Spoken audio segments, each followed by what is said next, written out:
Welcome to my channel blue Mandus kitchen. நம்ம YouTube channel blue Mandus கிச்சனை இது வரைக்கும் சப்ஸ்கிரைப் பண்ணலைன்னா சப்ஸ்கிரைப் பண்ணிக்கோங்க. கூடவே அந்த பெல் ஐக்கானையும் கிளிக் பண்ணிக்கோங்க. அப்போ தான் நான் நியூ வீடியோ அப்லோட் பண்ணும்போது உங்களுக்கு நோட்டிஃபிகேஷன் வரும். வெண்டைக்காய் முட்டை பொரியல் எப்படி செய்யலான்னு பார்க்கலாம் வாங்க. ஒரு கடாய் எடுத்து வச்சு கடாய் சூடானோடனே 2 ஸ்பூன் எண்ணெய் ஊற்றிக்கோங்க.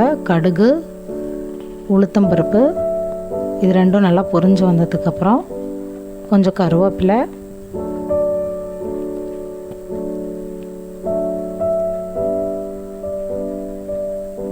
இதெல்லாம் ஆட் பண்ணி பொடியாக நறுக்கி வச்ச வெங்காயத்தையும் ஆட் பண்ணிக்கிறேன். இந்த வெங்காயத்தையும் நல்லா வதக்குங்க.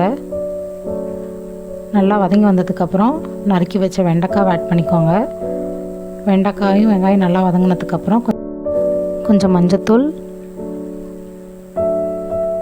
1 ஸ்பூன் உப்பு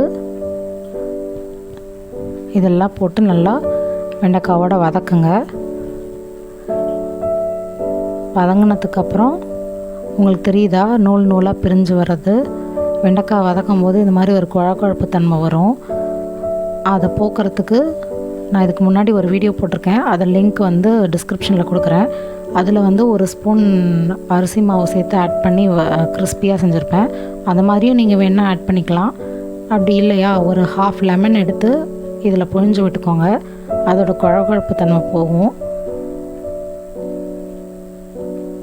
நெக்ஸ்ட்டு நல்லா வதக்குங்க.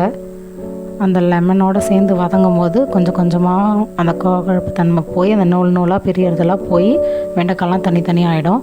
கொஞ்ச நேரம் மூடி போட்டு வேக விடுங்க, ஒரு 3 மினிட்ஸ். அப்போ தான் தனித்தனியாக வெண்டைக்காய் வரும். நெக்ஸ்ட்டு ஒரு பக்கமாக இந்த வெண்டைக்காய் ஒதுக்கி வச்சுட்டு இங்கே நான் 3 முட்டை எடுத்து வச்சுருக்கேன். அதையும் இதில் ஓரமாக ஆட் பண்ணிக்கிறேன்.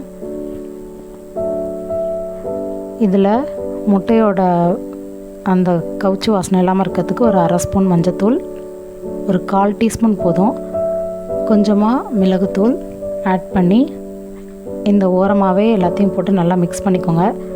அந்த 3 முட்டையும் நல்லா மிக்ஸ் பண்ணி அது நல்லா வெந்து வந்ததுக்கப்புறம் கொஞ்சம் கொஞ்சமாக அந்த வெண்டைக்காவை இந்த முட்டையோடு ஆட் பண்ணிக்கோங்க. ஆட் பண்ணி ரெண்டுத்தையும் சேர்த்து நல்லா மிக்ஸ் பண்ணுங்கள். வெண்டைக்காவும் முட்டை பொடி மாசும் நல்லா கலந்து வந்ததுக்கப்புறம் நல்லாயிருக்கும்.